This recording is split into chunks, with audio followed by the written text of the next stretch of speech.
आपण आता पाहत आहोत जीएसटी रिटर्न्स. आपला जो आजचा टॉपिक आहे, आजचा टॉपिक आपला रिटर्न्सचा आहे. सीजीएसटी ऍक्ट मधला चॅप्टर 9 जो आहे हा रिटर्न्सचा आहे. आणि आता आपल्याला या विषयावरती आजच्या क्लासमध्ये चर्चा करायची आहे.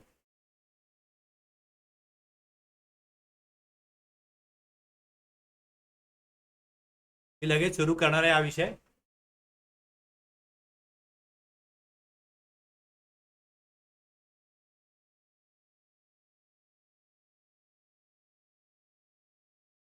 आपण सुरुवात करतोय आता रिटर्न्सच्या टॉपिकला.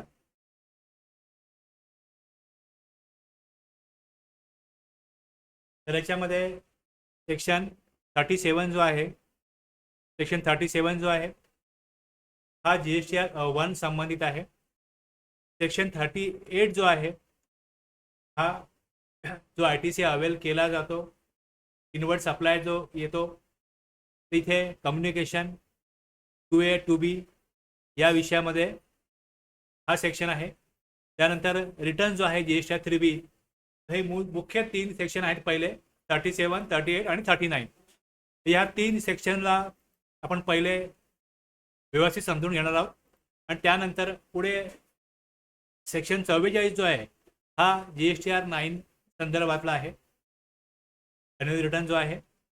आणि हे जे आहेत फर्स्ट रिटर्न 41 मी घेतलेला आहे जेव्हा ITC घेतला त्यावेळेस फर्स्ट रिटर्न, आणि जेव्हा GST नंबर कॅन्सल केला जातो त्यावेळेस तिथे फायनल रिटर्न जो असतो हा सेक्शन येतो. मुख्य सेक्शन आता आपल्याला आजच्या भागामध्ये कव्हर करायचे आहेत ते सेक्शन 37, 38 आणि 39. हे जे 3 सेक्शन आहेत हे जास्त वापरले जातात आणि त्याच्यावरती आपल्याला आजच्या क्लासमध्ये चर्चा करायची आहे. तसे रूल बरेच आहेत. आता आपण नेहमी एक काम करत असतो, या विषयी नेहमीच आपलं काम चालू असतं. एक्झॅक्टली त्याची तरतूद काय आहे, त्याविषयीचे नियम काय आहेत आणि मग ॲक्च्युअल त्याची ऑनलाईन प्रोसिजर काय आहे, अशा प्रकारे आपण हे बघणार आहोत. सेक्शन 37चा काढला आपण. सेक्शन 37 मध्ये आपल्याला इथे बरेच तुम्हाला दिसतील चेंजेस केलेले आहेत. त्यामुळे रिटर्न्स प्रोसिजर पहिले ज्यावेळेस हा लॉ इम्प्लिमेंट झाला त्यावेळेस ती प्रोसिजर वेगळ्या प्रकारे घेण्यात येणार होती आणि आता ज्या प्रकारे हे सगळं इम्प्लिमेंट होत आहे हे वेगळ्या प्रकारचं आहे. थोडं मी तुम्हाला थोडीशी एक आयडिया देतो की कसं पूर्वी घेणार होते.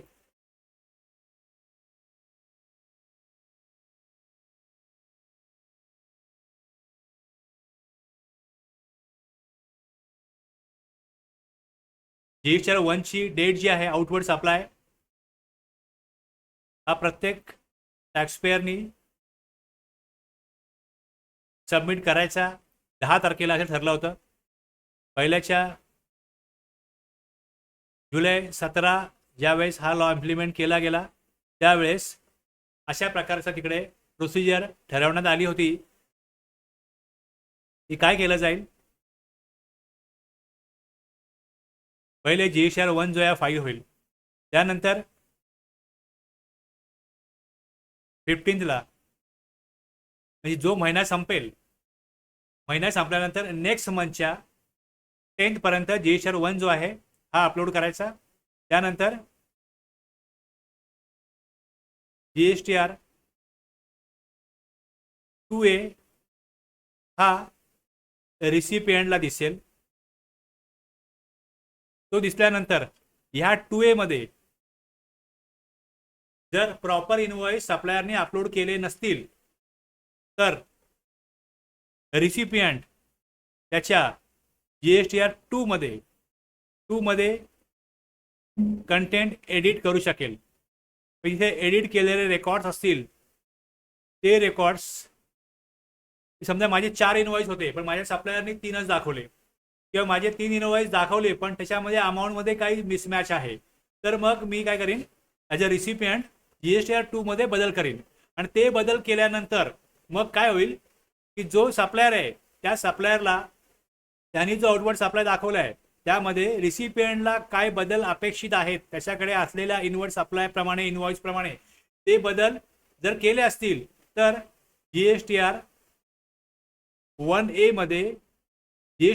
मध्ये ते सप्लायरला दिसतील. मग सप्लायरनी ते ॲक्सेप्ट किंवा रिजेक्ट करायचं अशी प्रोसिजर पुढे मग 17 तारखेपर्यंत याच्याविषयी पुढची प्रोसिजर होईल. 15ला हे ॲक्सेप्ट किंवा रिजेक्ट होईल आणि मग पुढे आणि त्यानंतर 20 तारखेला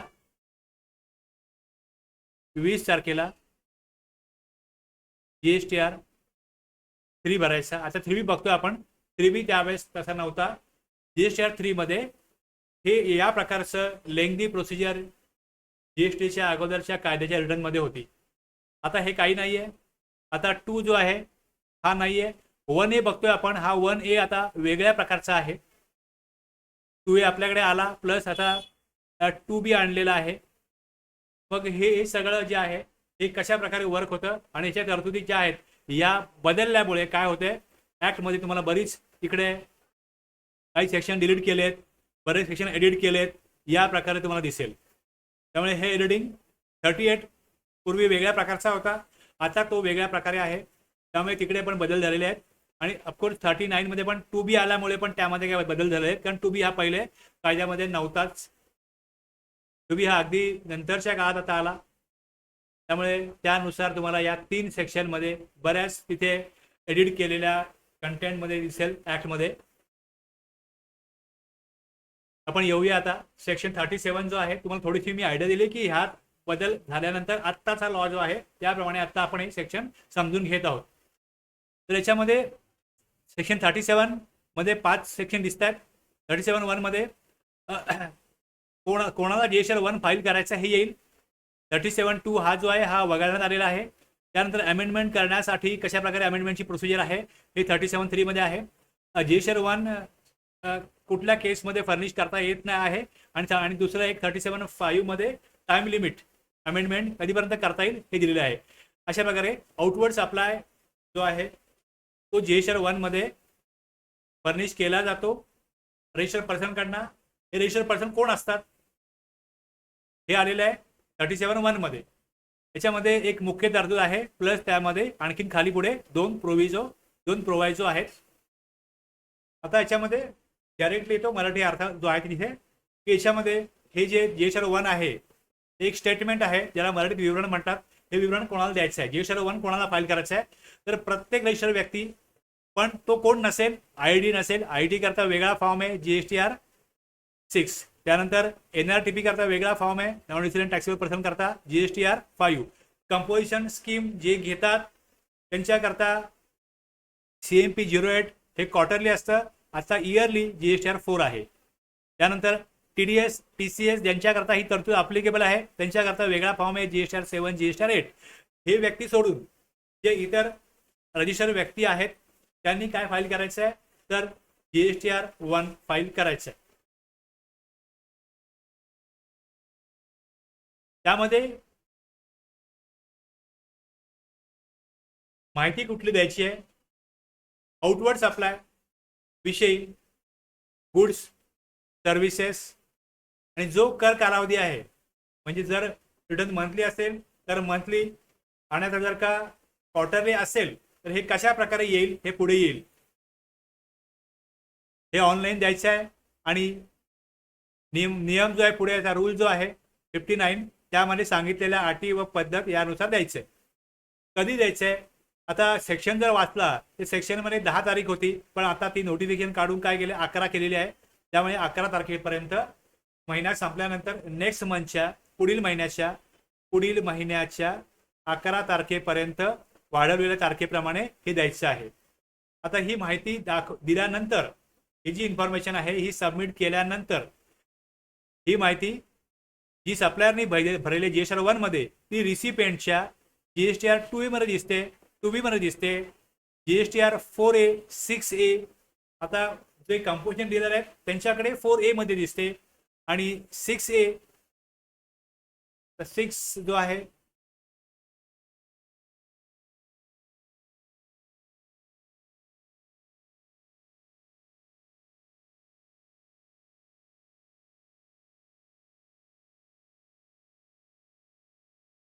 हा IITचा आहे.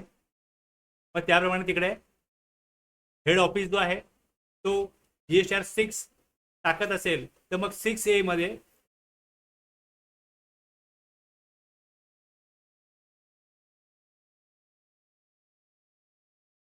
त्यामुळे हे रेसिपियंटला त्यांच्या GSTR 2A नाही IITचा पण 2A मध्ये दिसतो, IITचा पण 2A मध्ये 6 हे कोणाला मी बघून सांगतो तुम्हाला, यामध्ये ते दिसतात पाठवले जातात तिकडे. त्यानंतर इथे 2 प्रोव्हायजो आहेत या सेक्शनमध्ये, की हा जो कालावधी आहे कमिशनर इथे नोटिफिकेशनद्वारे काय करू शकतात, हा कालावधी वाढवू शकतात, GSTR 1 दाखल करण्याचा कालावधी जो आहे तो वाढवू शकतात. आणि जसं स्टेट गव्हर्नमेंटनी जर किंवा केंद्रशासित प्रदेशांनी ड्युटी टॅक्स कमिशनर यांनी जर हा कालावधी वाढवला तर असं मानलं जाईल की deem to be notified by the commissioner, म्हणजे CGST ॲक्टमधल्या पण कमिशनरनी तो वाढवलाय असं. म्हणजे कुठल्या प्रकारे काही इमर्जन्सी असेल, काही एखाद्या राज्याला त्यांच्या गरजेप्रमाणे काही पूर आला, वादळ झालं म्हणून त्यांच्या रिटर्न पुढे घालवायची असेल तर ती पुढे करण्याकरता त्यांना हे अधिकार दिलेले आहेत, की जसं HGST ॲक्टमध्ये त्यांच्या किंवा UTGST ॲक्टमध्ये जर ते अशा प्रकारे डेट वाढवत असतील, एक्सटेंड करत असतील, तर CGST ॲक्टमध्ये सुद्धा ते एक्सटेंड केलेली आहे असं तिकडे समजलं जाईल. अशा प्रकारे अशी तरतूद अनेक सेक्शनमध्ये आहे, जे राज्यांना त्यांच्या गरजेप्रमाणे कालावधी वाढवण्याची गरज पडत असेल तर मग त्याच प्रकारे इथे दोन्ही कायदे एकत्रितपणे चालत असल्या कारणामुळे अशा प्रकारे तरतुदी दोन्ही कायद्यामध्ये दिलेल्या असतील, की CGST मध्ये जर वाढवलं तर HGST मध्ये वाढवलं जाईल, आणि HGST मध्ये जर का वाढ केली जाईल तर CGST मध्ये सुद्धा काय होईल ते एक्सटेन्शन दिलेलं आहे असं समजलं जाईल. 37(2) हा वगळण्यात आलेला आहे त्याची फायनान्स ॲक्टमध्ये. ज्यावेळेस बजेट येतं त्यावेळेस बजेटमध्ये फायनान्स ॲक्ट असतो आणि याच्यामध्ये एक्साईज, कस्टम,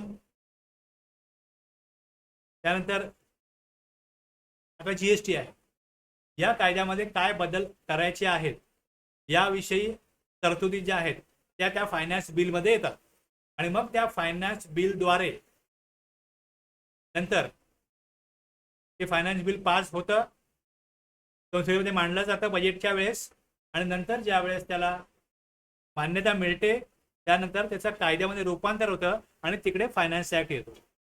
फायनान्स ॲक्ट जो आहे हा फायनान्स बिल बजेटमध्ये येतं, आणि त्या बजेटमध्ये अमेंडमेंट अशाच होत नसतात. अमेंडमेंट होण्याची ही एक प्रोसिजर आहे, की जर कायद्यामध्ये बदल करायचा आहे तर कायदा हा मांडला गेला होता संसदेमध्ये, पार्लमेंटमध्ये, मग त्या बजेटमध्ये किंवा वेगळं सत्र बोलावून किंवा विशेष सत्र बोलावून किंवा ज्यावेळी सत्र असेल त्यावेळेस जी अशा प्रकारची बिल असतात ती तिकडे म्हणजे विधेयकं असतात, ती विधेयकं मांडली जातात, आणि ती मांडल्यानंतर त्याच्यावरती चर्चा होते.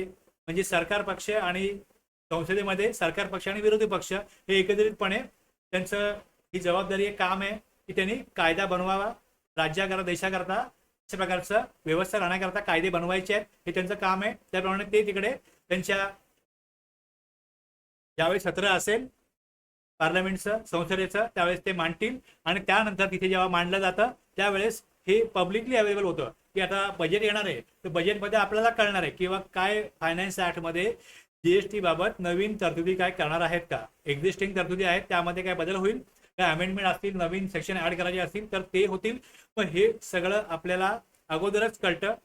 मग फायनान्स बिलमध्ये मांडलं जातं, त्या फायनान्स बिलमध्ये मांडलं गेल्यानंतर मग हे त्याला मंजुरी मिळाल्यानंतर त्या राष्ट्रपतीची त्यावरती असेंट येते. म्हणजे ही कायदेशीर प्रक्रिया आहे की हे सगळं संसदेमध्ये मांडा, त्यानंतर ते मंजूर करण्याकरता राष्ट्रपतींकडे पाठवा, मग राष्ट्रपती त्याला मंजुरी देतात, आणि मग त्याचं कायद्यामध्ये रूपांतर झाल्यानंतर जी विधेयकं असतात त्याला मग तिकडे अगोदर फायनान्स बिल म्हटलं जातं, त्यानंतर पुढे त्याला फायनान्स ॲक्ट म्हटलं जातं, आणि मग त्यानंतर त्या तरतुदी ज्या आहेत त्या लागू होतात. त्याच्यामध्ये असंही त्या बिलामध्ये लिहिलेलं असतं की GSTचे जे तरतुदी आहेत या नोटिफिकेशनद्वारे ज्यावेळेस नोटिफिकेशन काढलं जाईल त्या वेळेपासून त्या लागू होतील. त्यामुळे या तरतुदी GSTच्या आहेत त्या इमिजिएट लागू होत नाहीत, 1 एप्रिलपासून इमिजिएट लागू होत नाहीत. त्या ज्या लागू होतात तेव्हा त्याला ज्यावेळेस नोटिफिकेशन काढलं जातं आणि मग त्यात दिलेलं असतं की या डेटपासून लागू होईल. त्यामुळे इकडे मी बघताय with effect from 1 October 2022 notification number दिलेला आहे. मग नोटिफिकेशन काढून म्हणजे बजेट फायनान्स ॲक्ट मंजूर झाला असेल, आता सरकार काय करतं की 5 फेब्रुवारीला वगैरे बजेट ठेवतं, जेणेकरून त्यांना पुढच्या प्रक्रिया ज्या आहेत या पार पाडण्याकरता वेळ मिळावा. पूर्वी फेब्रुवारी महिन्याच्या एंडला बजेट असायचं आणि मग पुढच्या प्रक्रिया पार पाडायला त्यांना आणखीन वेळ लागायचा आणि नवीन नवीन ज्या तरतुदी आहेत त्या 1 एप्रिल या नवीन फायनान्शियल इयरमध्ये चालू करता येत नव्हत्या. आता यांनी काय केलंय, जेवढे जेवढे कायदे आहेत त्यामध्ये बदल करायचे असतील ते सगळे कायदे जे आहेत त्यांची विधेयकं बजेटमध्ये आणतात, बजेटमध्ये सादर करतात आणि त्यानंतर मग पुढे काय होतं, बजेट पहिल्याच वीकमध्ये झाल्यानंतर त्याच्या जे काय पुढच्या कायदेशीर प्रक्रिया आहेत या मार्चपर्यंत पूर्ण करायच्या आणि 1 एप्रिल पासून नवीन तरतुदी लागू करू शकतो. अशा प्रकारची प्रक्रिया आता या गव्हर्नमेंटमध्ये त्यांची पॉलिसी या प्रकारे दिसते. पण जीएसटीच्या बाबतीमध्ये असं होतं की जीएसटीच्या कायद्यामध्ये जे बदल होतील ते बदल आपल्याला फायनान्स बिलामध्ये कळतील. ज्या वेळेस बजेट सादर होईल त्यावेळेस आपल्याला कळतील. हे सगळं न्यूजमध्ये येतं. वेगवेगळ्या जीएसटीच्या वेबसाईट्स आहेत, वेगवेगळ्या कंपन्या आहेत, त्यांच्या वेबसाईटवर तुम्हाला बजेटचं लगेच त्याचं बजेट फायनान्स बिल काय हे कळेल आणि मग ते मंजुरी झाल्यानंतर आपल्याला मग सीबीआयच्या वेबसाईटला पण यायला उशीर होतो. पण बाकीच्या ज्या काय प्रायव्हेट वेबसाईट आहेत तिकडे आपल्याला त्याचं फायनान्स बिल काय हे कळतं.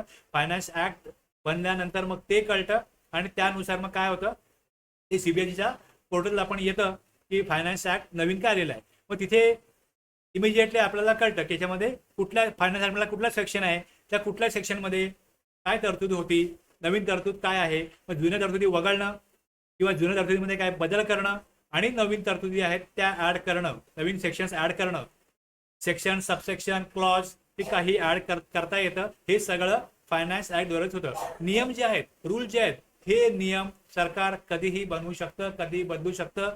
याच्यामध्ये पार्लमेंटचा हस्तक्षेप नसतो. पण ज्यावेळेस सेक्शनमध्ये काही बदल करायचा असेल त्यावेळेस सेक्शन मधल्या बदलासाठी तो ऍक्ट निर्माणच झालेला आहे संसदेमध्ये. त्यामुळे त्यामध्ये कुठलाही बदल करायचा असेल तर संसदेच्या अधिवेशनामध्ये ते जाहीर करून त्याच्यावर चर्चा करून आणि मग त्याच्यावरती पुढे राष्ट्रपतींची मान्यता घेऊन या सगळ्या प्रक्रियेत जाऊनच कायदा बनत असतो. त्यामुळे ऍक्ट जो आहे हा अशा प्रकारे इम्प्लिमेंट केला जातो किंवा बनवला जातो. मला बरेच लोक असं म्हणतात की आम्हाला अमेंडमेंट कशा कळणार ह्याची प्रक्रिया काय असते हे कळावं म्हणून मी आता जे काय बोललो 2-5 मिनिटं ते याच्यावर बोललेलो आहे. एकदा तुम्हाला कळलं की कायदा काय आहे मग त्यामध्ये कसे बदल होतात ते समजून घ्यायला काय फार त्यामध्ये रॉकेट सायन्स लागत नाही, फार त्याच्यामध्ये काय कष्ट घ्यायला लागत नाही. एकदा तुम्हाला कळलं हा कायदा अशा प्रकारे आहे, अशा प्रकारे बनला जातो, अशा प्रकारे तो समजून घ्यायचा, अशा प्रकारे नियम आहेत, नियम कधीही बदलू शकतात. ऍक्ट मध्ये बदल करायचा असेल तर तिथे संसदेची मंजुरी घ्यावी लागते. पुढे आपण येऊया 37(3) ला. 37(3) मध्ये त्यामध्ये जे अगोदर विवरण दाखल केलंय, जीएसटीआर 1 फर्निश केलाय, त्याच्यामध्ये काही बदल करायचे असतील तर त्याविषयी ही तरतूद आहे. त्यामुळे त्याचं असं आपण हेडिंगच दिलेलं आहे, मागील कालावधीसाठी सादर केलेल्या बाह्य पुरवठ्याच्या तपशिलातील सुधारणा म्हणजे अमेंडमेंट. आता इथे एखाद्या पार्टीचा नंबरच चुकलाय, नावच चुकलंय किंवा अमाऊंट चुकले, तो आयटम 5 होते ते 4च दाखवले गेले, अशा बऱ्याच चुका होत असतात आणि त्यानुसार किंवा एखादा इनवॉइस दाखल करायचा दाखवायचा दाखवून राहूनच गेला.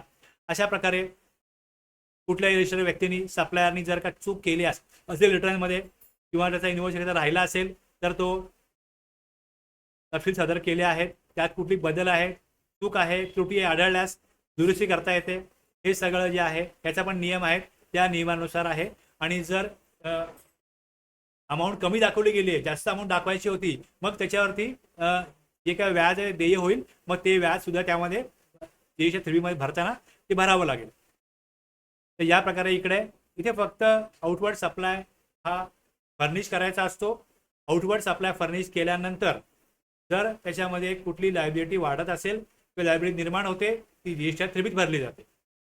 यामधला जो प्रोव्हायझो आहे हा सांगतो, प्रोव्हायझो आहे तो काय सांगतो, यामधला प्रोव्हायझो मध्ये हे दिलेलं आहे की सेक्शन 37(1) अंतर्गत भरलेल्या तपशिलांबाबतची कोणती दुरुस्ती ही करता येईल हे दिलेलं आहे. पण प्रोव्हिजो काय म्हणतो, नोव्हेंबर महिन्याच्या म्हणजे पुढच्या वर्षाच्या 30 तारखेच्या पुढे किंवा जीएसटीआर 9 भरल्यानंतर, जर मी 30 नोव्हेंबरच्या आज जीएसटीआर 9 भरला असेल, आता 24-25 वर्ष चालू आहे, फिनान्शियल इयर 24-25 हे आता चालू आहे. आता जर याच्यामध्ये या फिनान्शियल इयरमध्ये कुठल्याही त्रुटी दुरुस्ती मला करायच्या असतील तर त्या मी 30 नोव्हेंबर पर्यंत करू शकतो. आज आत्ता 7/12 आहे. आता इथे 30 नोव्हेंबर होऊन गेलेला आहे. आता काय करता येईल, 24-25 मधल्या कुठल्याही इनवॉइसमध्ये अमेंडमेंट करता येणार नाही.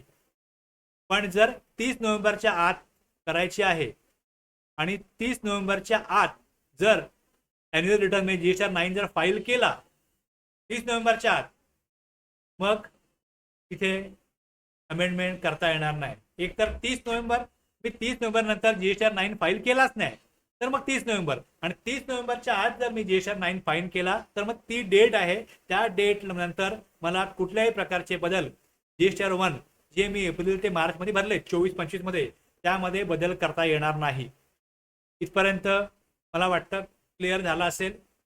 सेक्शन 37(1) मध्ये हे दिलेलं आहे की आउटवर्ड सप्लाय महिना संपल्यानंतर नेक्स्ट मंथच्या 11 तारखेपर्यंत दाखल करा, फर्निश करा, आणि त्यामध्ये काही चुका असतील, काही त्रुटी असतील तर त्या दुरुस्त करण्याकरता सेक्शन 37 सबसेक्शन 3 मध्ये तरतूद आहे की काही चुका आढळल्या, त्रुटी आढळल्या तर तुम्ही त्या काय करू शकता, करेक्ट करू शकता, त्यात तुम्ही सुधारणा करू शकता. पण ज्या फिनान्शियल इयर मधला तो GSR 1 असेल ते फिनान्शियल इयर संपल्यानंतर मग 30 नोव्हेंबर किंवा GSTR 9 फाईल करण्याची डेट आहे 31 डिसेंबर. 30 नोव्हेंबर किंवा जर 30 नोव्हेंबरच्या आत GSTR 9 फाईल केला असेल तर ती डेट, जो दिनांक आधी येईल तो काय होतो, तिथे फायनल होतो. त्यानंतर GSTR 1 मध्ये अमेंडमेंट करता येणार नाही. जे वर्ष संपलंय त्या वर्ष संपल्यानंतर पण पुढे पुरेसा कालावधी दिला जातो की तुम्ही जे वर्ष संपलेलं आहे. आता नॉर्मली असं का केलं जातं, इन्कम टॅक्सचं ऑडिट होतं त्यावेळेस सगळे अकाउंट्स रेकॉर्ड्स हे इन्कम टॅक्स ऑडिटमध्ये चेक केले जातात आणि मग तिथे कळलं की GSR 1 मध्ये कुठला सप्लाय दाखवायचा राहून गेलाय. रिसिपियंटला कळतं, मग रिसिपियंट कम्युनिकेट करतो सप्लायरला, मग सप्लायरला कळतं, मग सप्लायर त्याच्या GSR 1 मध्ये अमेंडमेंट करू शकतो. म्हणून काय केलेलं आहे की ही डेट जी आहे ही 30 नोव्हेंबर ठेवली आहे. नॉर्मली 30 नोव्हेंबर पर्यंत काय होतं, ऑडिट होतं इन्कम टॅक्सचं. इन्कम टॅक्सच्या ऑडिटमध्येच हे सगळं चेक केलं तर महिना चेक करायला, प्रॉपरली सगळं रेकॉर्ड बघायला तर नॉर्मली मार्केटला वेळ नसतो. मग हे ज्यावेळेस इन्कम टॅक्स फाईल ज्यावेळेस करत असतात त्यावेळेस अशा चुका लक्षात येतात आणि मग त्या चुका दुरुस्त करण्याची तरतूद जी ठेवलेली आहे मग त्याला रिस्ट्रिक्शन टाकलेलं आहे 30 नोव्हेंबर. 30 नोव्हेंबरपर्यंत तुम्ही जसं इन्कम टॅक्स फाईल कराल त्याच्याबरोबर तुम्हाला चुका कळल्या तुम्ही GSTR 1 मध्ये अमेंडमेंट करून तुमचा प्रॉपर आउटवर्ड सप्लाय दाखवा.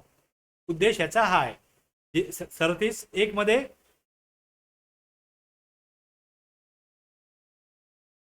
आउटवर्ड सप्लाय फर्निश करायचा आणि 37(3) मध्ये त्यामध्ये काही चुका त्रुटी असतील तर त्यामध्ये बदल करायची तरतूद जी आहे ही 37(3) मध्ये आहे. आता 37(4) वरती आपण येऊया. 37(4) काय सांगतो, registered person shall not be allowed to furnish details of outward supply. आता हे कशा करता आणलं गेलं, ज्यावेळेस हा कायदा चालू केला गेला, इम्प्लिमेंट झाला त्यावेळेस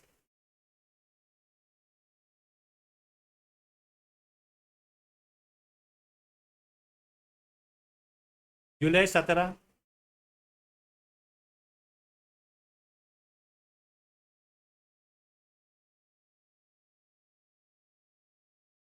ऑगस्ट 17,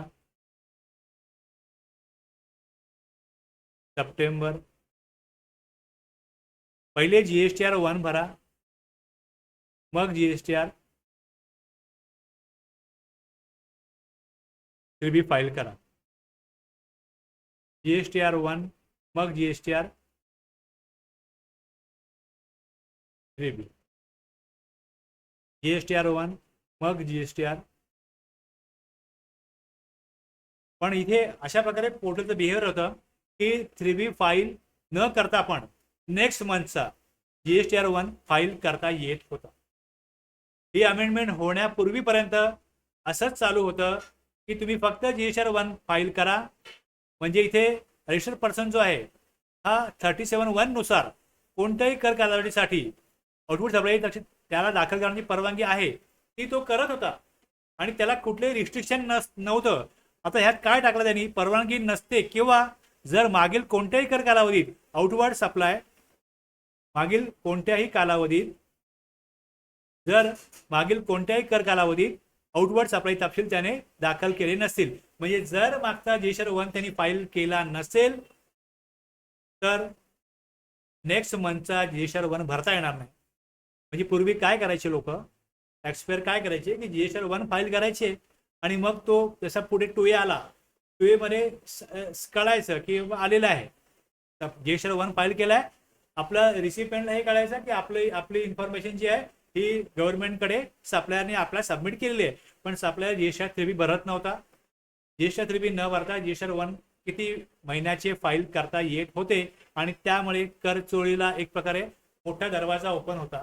मग तो बंद करण्याकरता अशा प्रकारे इथे काय केलं, हे रिस्ट्रिक्शन टाकण्यात आलं की तुम्ही प्रत्येक महिन्याला GSTR1 फाईल करा, मग 3B फाईल करा आणि त्यानंतरच तुम्हाला GSTR1 फाईल करता येईल. अशा प्रकारे रिस्ट्रिक्ट केलं गेलं.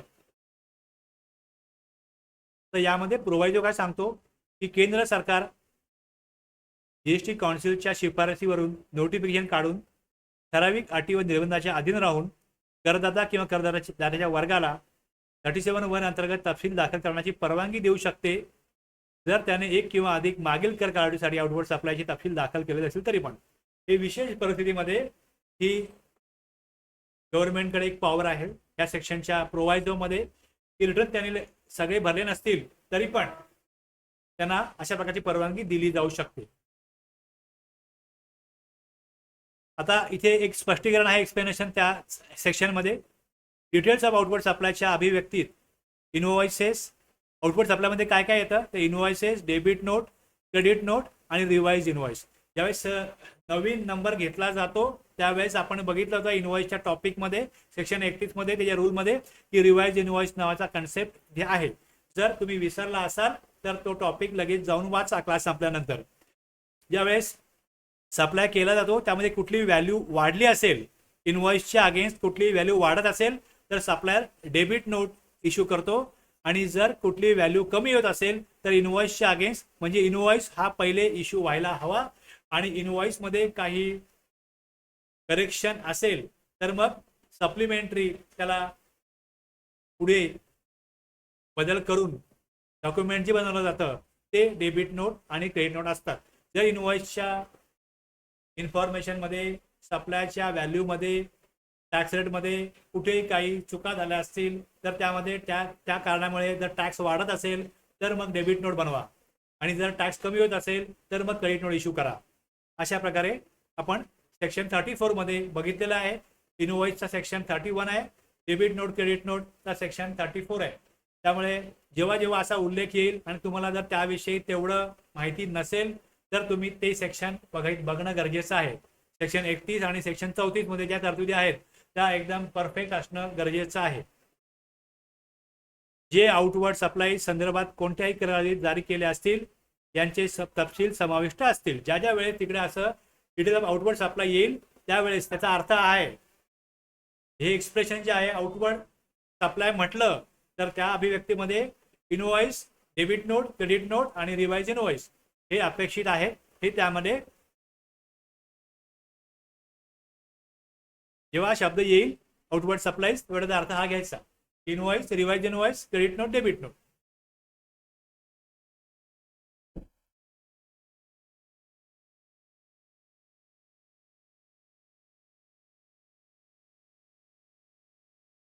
(37)(5) मध्ये हे दिलेलं आहे की time limit for amendment of outward supply detail registered person shall not be allowed to furnish. आता याच्यामध्ये GSTR1 मध्ये सुधारणा करण्याची अंतिम मुदत म्हणजे इथे 3 वर्षांनंतर, म्हणजे इथं असं केलेलं आहे की जी काही इन्फॉर्मेशन टाकायची आहे, कोणाचा कंपनी बंद झाली, बिझनेस बंद झाला, काही काळाकरता परत चालू झाला तर त्यांना दिलेला आहे पिरियड 3 वर्ष. 3 वर्षाच्या कालावधीनंतर संपल्यानंतर मग तिथे अमेंडमेंट करण्याची परवानगी नसेल. तपशील दाखल करण्याच्या 1 तारखेपासून 3 वर्ष. मग तो नंबर जो आहे जर त्यांनी रिटर्न फाईलच नाही केले तर मग तो नंबर त्यांचा मग बंद होतो. मग त्यांना नवीन नंबर घ्यायला लागतो. जुन्या नंबरवरती त्यांच्या काही लायबिलिटी असतील मग त्या लायबिलिटी डिपार्टमेंट त्यांच्याकडनं घेईल आणि त्याला नवीन नंबर देईल.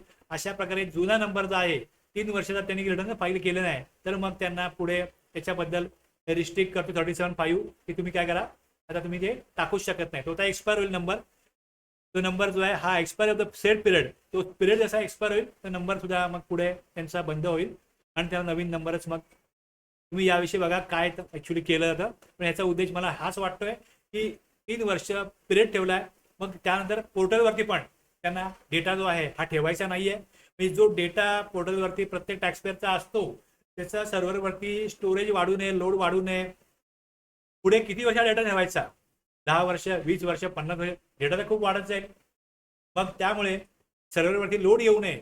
त्यामुळे 3 वर्षाचा डेटा जो आहे हा सर्व्हर मेंटेन करेल आणि त्यासाठी ही तरतूद करण्यात आलेली आहे असं मला वाटतं. म्हणजे 3 वर्षानंतर तिथे डेटा टाकता येणार नाही आणि मग तो डेटा जो आहे हा नंतर मग युजरला म्हणजे टॅक्सपेअरला बघता पण येणार नाही आणि त्यांना तो सर्व्हर मधनं बाहेर काढायचा असेल कदाचित, म्हणून त्यांनी अशा प्रकारे कायदेशीर तरतूद केली असेल आणि नंतर मग त्याचा पुढे काय गरजच नसेल. त्यामुळे बहुतेक जे वेगवेगळे दृष्टिकोन ठेवून त्यांनी ही तरतूद केलेली असावी असं मला वाटतं. कारण नॉर्मल आपले टाइम लिमिट जे आहे ते 30 नोव्हेंबर आहे. जे वर्ष संपलं आहे त्यामध्ये अमेंडमेंट करायची आहे, काही करायचं आहे. पुढे त्यांनी दिलेले आपल्याला 6 महिने आहेत टॅक्सपेअरला. पण मग हे 3 वर्षाचे लिमिट जे आहे हे वेगळ्या उद्देशाकरता आहे असं आपण बोलू शकतो, एक निष्कर्ष काढू शकतो. आता आपण सेक्शन 37 जो आहे हा बघितलेला आहे. यामध्ये जे 5 सेक्शन होते यामध्ये GSTR 1 दाखल करायचं आहे कोणाला, तर ज्या व्यक्तींना GSTR 6 आहे, 5 आहे, त्या वेगळे पर्सन आहेत, त्यांना वेगळे रिटर्न आहेत, त्यांचा वेगळा उद्देश आहे रजिस्ट्रेशन घेण्याचा. ज्यांनी रजिस्ट्रेशन घेतलेलं आहे हे उद्देश सोडून IET, NRTP, composition taxpayer, TDS, TCS हे उद्देश सोडून जे उद्देश आहे तो उद्देश आहे आउटवर्ड सप्लाय दाखल करणं. मग तो GSTR 1 मध्ये द्यायचा आहे. त्याचा जो कालावधी आहे ते हे ऑनलाईन द्यायचं आहे, आउटवर्ड सप्लायचे तपशील. त्यानंतर पुढे ड्यू डेट जी आहे ती असेल 11 असेल आणि मग ते 2A, 2B, 4A, 6A मध्ये जातील. त्याच प्रकारे सुधारणा जी करायची आहे तपशिलामध्ये ती 3 वर्षानंतर करता येत नाही, आत्ता आपण बघितलं. आणि इकडे याच्यानंतर खाली आपण काय बघितलं, GSTR 1 जर फाईल नाही केला तर नेक्स्ट मंथचा GSTR 1 भरता येणार नाही, हे रिस्ट्रिक्ट केलंय. असे हे आपण 5 सेक्शन बघितले आणि एक्सप्लेनेशन बघितलं आपण की इनवॉइस मध्ये काय येतं. तर इनवॉइस बरोबरच डेबिट नोट, क्रेडिट नोट आणि रिवाइज इनवॉइस सुद्धा येतात. आता याचा ऍक्च्युअल जो रूल आहे, सेक्शन संपले आपले. तो रूल जो आहे तो त्याचा मॅनर, त्याचा फॉर्म आणि मॅनर जो आहे. आता ज्या वेळेस तुम्ही GSTR 1 फाईल करायचा आहे हे बघता त्यावेळेस तुम्हाला जसा रूल येतो, रूल बघतो आपण, तसे जे फॉर्म आहे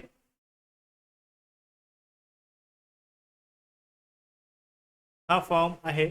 या फॉर्म मध्ये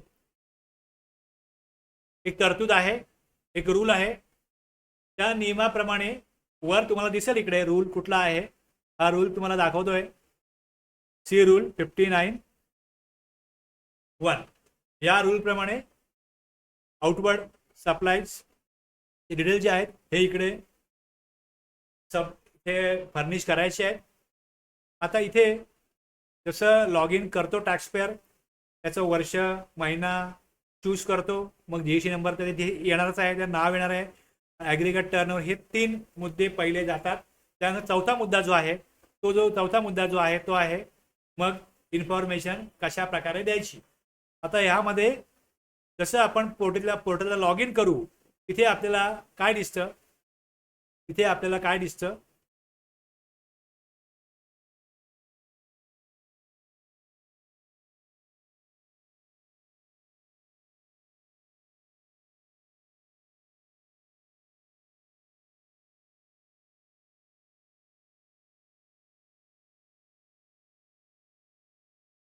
मी ज्या वेळेस GSTR 1 काढीन त्यावेळेस मला इकडे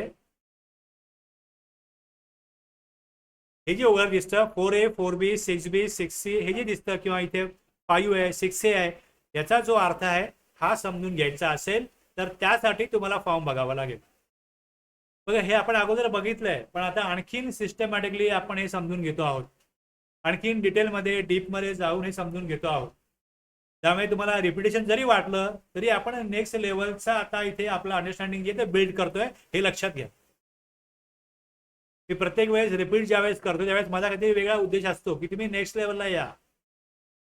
आता तुम्हाला सिस्टमॅटिकली कळतंय की सेक्शनमध्ये काय दिलेलं आहे. सेक्शन काय तरतूद करतो, त्यानुसार ऍक्च्युअल प्रोसिजर काय आहे हे ठरलंय. मग प्रोसिजर करण्यासाठी तिथे रूल बनवलाय. पण रूलमध्ये जरी दिलेलं असलं तरी रूलमध्ये जे दिलेलं आहे ते ऑनलाईन कशा प्रकारे जाईल याकरता तो फॉर्म बघणं गरजेचं आहे. म्हणून मी फॉर्म काढलेला आहे. पहिले मी सेक्शन तुम्हाला समजावून दिलेला आहे. जीएसटीआर 1 जो आहे हा सेक्शन 37 मधना येतो. 37 हा तरतूद करतो जीएसटीआर 1 साठी. आणि रूल त्याचा जो आहे तो रूल आहे 59. आपण इथे वरती पण आता बघितलंय आणि आता आपल्याला तोच रूल जो आहे हा इकडे समजून घ्यायचा आहे. मग याच्यामध्ये जे सबरूल 1, 2, 3, 4, 4A, 5 आणि 6 असे 7 सबरूल आहे. आता इथे जे आता आपण सेक्शनमध्ये वाचलं तेच एक्झॅक्टली तुम्हाला प्रोसिजरमध्ये रूलमध्ये सांगितलं जाईल की तपशील सादर करणे. आणि त्यामध्ये मग आता जीएसटीआर 1A आणला, मग तो त्या रूलमध्ये टाकला, त्यानुसार पुढे आलं. त्यानंतर क्वार्टरली फायलर जे आहे, आता क्वार्टरली रिटर्न भरण्याची तरतूद पण केली गेली. त्यानुसार त्याचे वेगळे सेक्शन पुढे येतील. पण इथे ज्यावेळेस ते तिकडे त्याला परमिशन देतात दुसरे सेक्शन की तुम्ही जीएसटीआर 1 त्रैमासिक रिटर्न भरण्यासाठी आहे, मग त्यावेळेस त्यांना एक इनवॉइस फर्निशिंग फॅसिलिटी आहे. आता ही इनवॉइस फर्निशिंग काय होतं तसं संदर्भ येतात आणखीन गुंतागुंत वाढत जाते. आता मी जे काढलंय हे जे काढलेलं आहे हे मी काढलंय डिसेंबर. जर मी हे महिना नोव्हेंबर काढतो तर आता बघा तुम्हाला नोव्हेंबरला काय दिसेल. इथे तुम्हाला दिसत आहे या प्रकारे इनवॉइस फर्निशिंग फॅसिलिटी, याला शॉर्टमध्ये काय म्हणतात IFF, इनवॉइस फर्निशिंग फॅसिलिटी. आणि इथे बघा इथे ड्यू डेट नाहीये, इथे काय लिहिलं आहे एंड डेट. एंड डेट आहे 13 तारखेनंतर. इथे इनवॉइसची इन्फॉर्मेशन ॲक्सेप्ट केली जात नाही. 13 तारखेपर्यंत काय करा. आता नोव्हेंबर महिना संपलेला आहे तर 13 डिसेंबरच्या या एंड डेट दिलेली आहे या दिवसापर्यंत इथे इनवॉइसची इन्फॉर्मेशन देता येईल. जे B2B इनवॉइस आहे त्याची इथे माहिती देता येईल. इथे 2A मध्ये जो इनवर्ट सप्लाय आहे त्याची माहिती दिसते. 2A दिसतोय इकडे. इथे फक्त एवढंच आहे B2B सप्लाय जो आहे तो दाखवायचा आहे. आता हा जो B2B सप्लाय दाखवायचा आहे हा कोण दाखवू शकतं तर पहिल्या 2 महिन्यासाठी IFF वापरून, इनवॉइस फर्निशिंग फॅसिलिटी म्हणजे IFF वापरून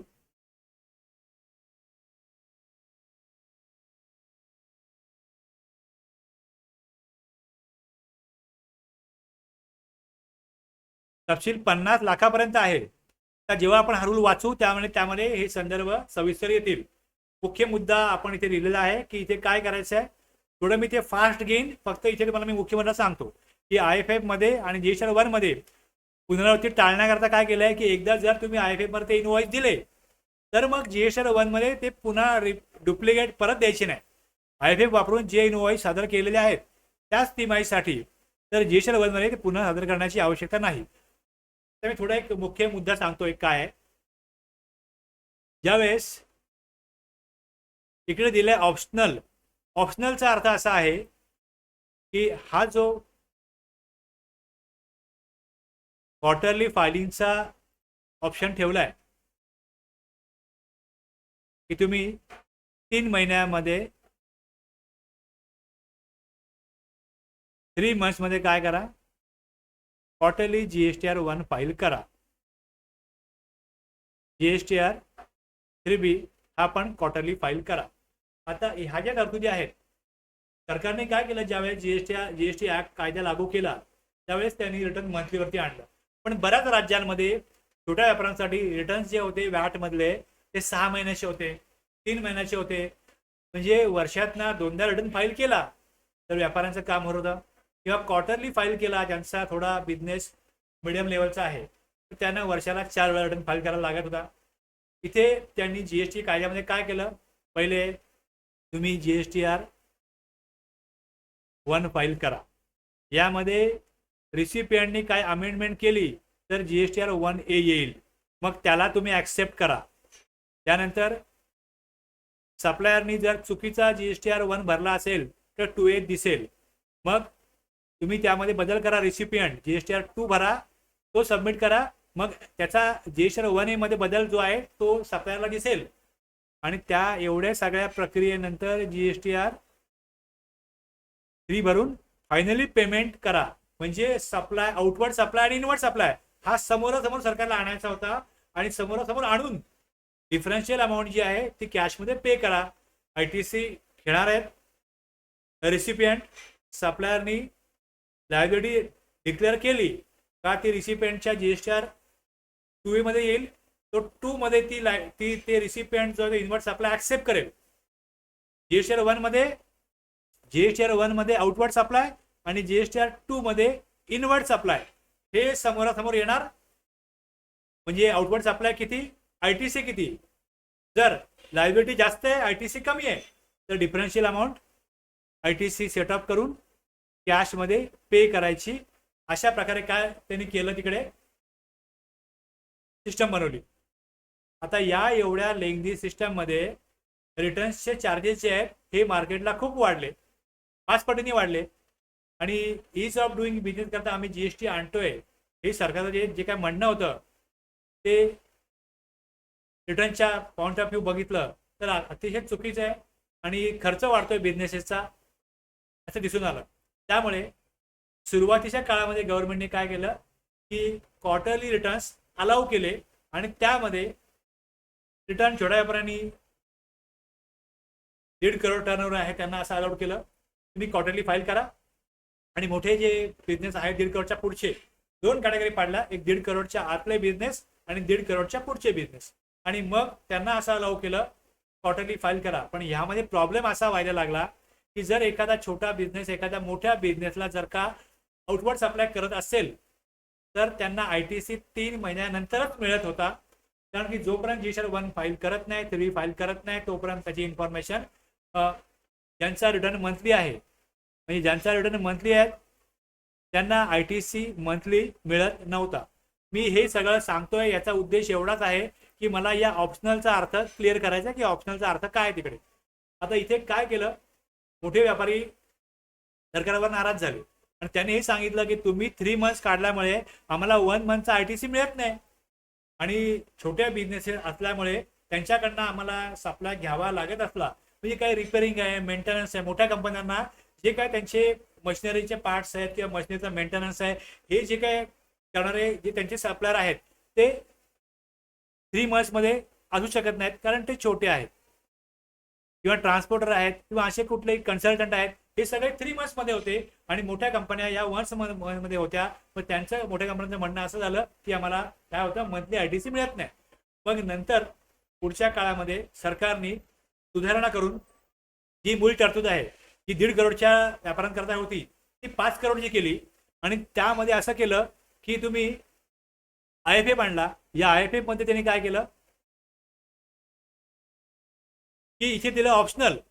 म्हणजे त्यांनी मोठ्या व्यापाऱ्यांना काय सांगितलं, सरकारने मोठ्या कंपन्यांना की हे बघा आम्ही आता क्वार्टरली फायद्याचं लिमिट जे आहे हे 1.5 करोडचं 5 करोड करतो. आणि त्यांना इथे काय करतो, एक मंथली इनवॉइस अपलोड करण्याकरता एक फॅसिलिटी, एक विंडो प्रोव्हाइड करतो IFF, इनवॉइस फर्निशिंग फॅसिलिटी, की ज्यामध्ये ते मंथली त्यांच्या इच्छेनुसार, त्यांची इच्छा असेल तर त्यांना आम्ही बाइंडिंग ठेवणार नाही, त्यांना आम्ही कंपल्सरी करणार नाही.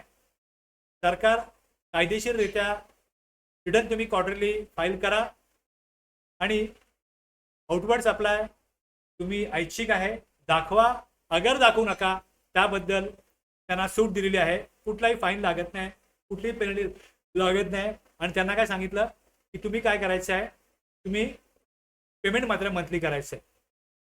पहिले पेमेंट पण क्वार्टरली होतं आणि रिटर्न पण क्वार्टरली होता. त्यामुळे सरकारला इथे रेव्हेन्यू पण उशिरा मिळत होता.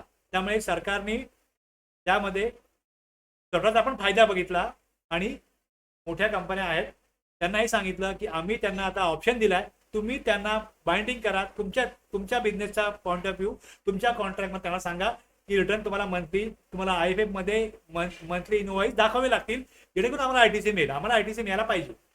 आता जर अशा छोट्या व्यापाऱ्यांना जर का मंथली GSR 1च्या ऐवजी IFF मध्ये इनवॉइस जर अपलोड करायला लागत असतील तर मग त्या क्वार्टरली रिटर्नला काय अर्थच राहत नाही. दर महिन्याला प्रोसिजर करायचीच आहे, मग GSR 1च करा, रिटर्न मंथलीच करा. त्यामुळे ज्यांना शक्य आहे ते GSR 1च फाईल करतात, टर्नओव्हर किती पण असो मंथलीच फाईल करतात. आणि क्वार्टरलीचा ऑप्शन सरकारला असं झालं की आपण दिलाय, छोट्या व्यापाऱ्यांचा आम्ही विचार केलाय, असं सरकारने त्यांचं एक पर्स्पेक्टिव्ह निर्माण केला की आम्ही छोट्या व्यापाऱ्यांचं हित बघतो, आम्ही दिलाय मंथली ऑप्शन. आणि मोठ्या कंपन्यांना सांगितलं की आम्ही IFF त्यांना दिलेला आहे, तुम्ही त्यांना सांगू शकता तुम्हाला ITC पाहिजे असेल तर. इनडायरेक्टली तर असं आहे की रिटर्न हे मंथली आहे आणि ज्यांना शक्य होतं ते क्वार्टरली करतात, फारच छोटे बिझनेस क्वार्टरली करतात, बाकी जे मध्यम बिझनेस आहेत ते ऑलमोस्ट मंथलीच फाईल करतात. आणि रिकमेंड कोणी रिटर्न फाईल करणारा करेल की तुम्ही आम्हाला जर का IFF मध्ये टाकायला लावाल तर आम्ही चार्जेस घेऊ, आणि मग त्याऐवजी तुम्ही GSR 1च करा, म्हणजे एकदाच काम संपून जाईल, दर महिन्याला हिशोब करायला नको. त्या महिन्याचा काम महिन्याला जर का हिशोब संपला ह्याचा हिशोब लटकत राहतो की आपण पहिल्या महिन्यात काय केलं, दुसऱ्या महिन्यात काय केलं, मग तिसऱ्या महिन्यात काय उरलंय. कारण इथे दिलेलं हेच आहे की IFF वापरून पहिले तुम्ही तपशील द्या, मग तपशील काय दिलेत, मग त्याचा टॅक्स भरलाय किती, किती ITC यूज केलाय, किती ITC बाकी आहे. कारण तिथे क्रेडिट लेजर मधला ITC शिल्लक तर वापरता येतो, मग किती वापरला गेलाय, किती वापरला गेलेला नाहीये, मग त्या सगळ्या तरतुदी या IFFच्या तरतुदीमध्ये आहेत. त्यांनी IFF आणला, त्याचा वेगळा सेक्शन केला, त्याचे रूल केले, मग त्या रूलमध्ये बरीच गुंतागुंत आहे. मग त्याचं सर्क्युलर आणलं, सर्क्युलर प्रमाणे IFF कसा वापरायचा आहे, क्वार्टरली फायद्याला कशा प्रकारे काम करायचं आहे, हे सगळं सरकारने स्पष्ट केलं असलं तरी एकंदरीत ही प्रक्रिया जी आहे ही खूपच गुंतागुंतीची झालेली आहे आणि त्यापेक्षा ते मंथली करणं परवडतं असं माझा पॉईंट ऑफ व्ह्यू. मला असं वाटतं की मंथली करणं बरं पडतं, हिशोब महिन्याच्या महिन्याला संपून जातो.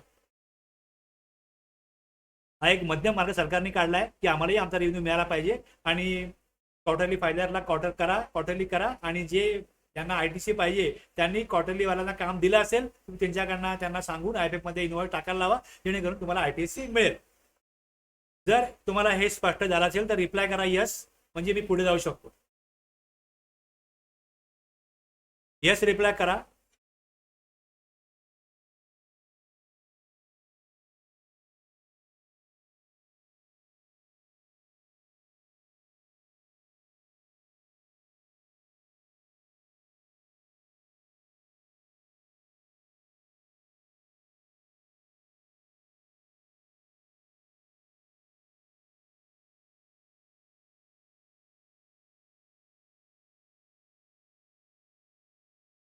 आता आपण हे रूल बघतो आहे, तुम्हाला व्यवस्थित दिसावं म्हणून मी काय केलंय, झूम केलंय.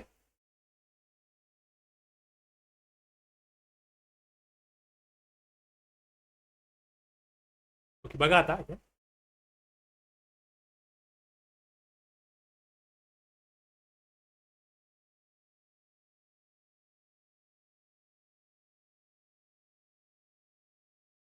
आता यामध्ये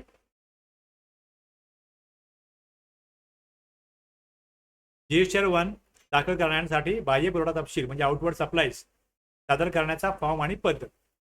आता इथे जे ORDR सर्व्हिस प्रोव्हायडर आहेत, composition, NRTP, ORDR service provider, ISD, TDS, TCS या सगळ्यांकरता वेगळा फॉर्म आहे, त्यांना GSR 1 मध्ये नाहीये.